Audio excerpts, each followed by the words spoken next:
आज रोजी कोतवाली पोलीस स्टेशनच्या हद्दीमध्ये भगवान महावीर जयंतीच्या पार्श्वभूमीवर सर्वत्र आमची गस्त चालू होती आणि गस्त चालू असताना एक बातमी मिळाली की शिवम प्लाझा टॉकीज माळेवाडा या परिसरामध्ये एक इसम त्याच्याजवळ तो कविता बाळगलेला आहे आणि त्या अवस्थेमध्ये फिरतोय. तात्काळ आमच्या DB पथकाचे पोलीस उपनिरीक्षक पाटील साहेब आणि पोलीस उपनिरीक्षक देशमुख या दोघांना याबाबत माहिती दिली आणि त्यांच्या अधीनस्थ जे अंमलदार आहे त्याच्यामध्ये पोलीस हवालदार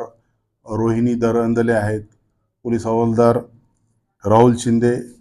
आणि पोलीस कॉन्स्टेबल सूरज कदम आणि शिरीष तरटे या लोकांनी त्यांच्या इतर साथीदारांच्या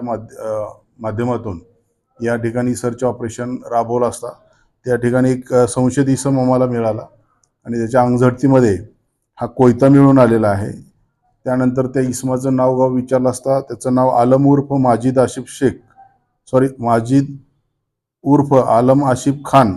वय 38 राहणार पंचवीर चावडी हा त्याच्या ताब्यामध्ये बेकायदेशीर पद्धतीनं हा कोयता बाळगताना मिळून आल्यामुळे आम्ही त्याच्यावर कोतवाली पोलीस स्टेशन गुन्हा रजिस्टर नंबर 226/2026 भारतीय हत्यार कायदा कलम 425 प्रमाणे फिर्याद दाखल करून त्याच्यामध्ये आम्ही त्याला ताब्यात घेऊन पुढील तपास करीत आहोत. नेमका त्याचा काय उद्देश होता बेकायदेशीर हत्यार बाळगण्याचा? त्याचा उद्देश त्याच्या चौकशीमध्ये समोर येईल, परंतु हे हत्यार बाळगणेच बेकायदेशीर असल्यामुळे त्याच्यावर सदरचा गुन्हा दाखल केलेला आहे.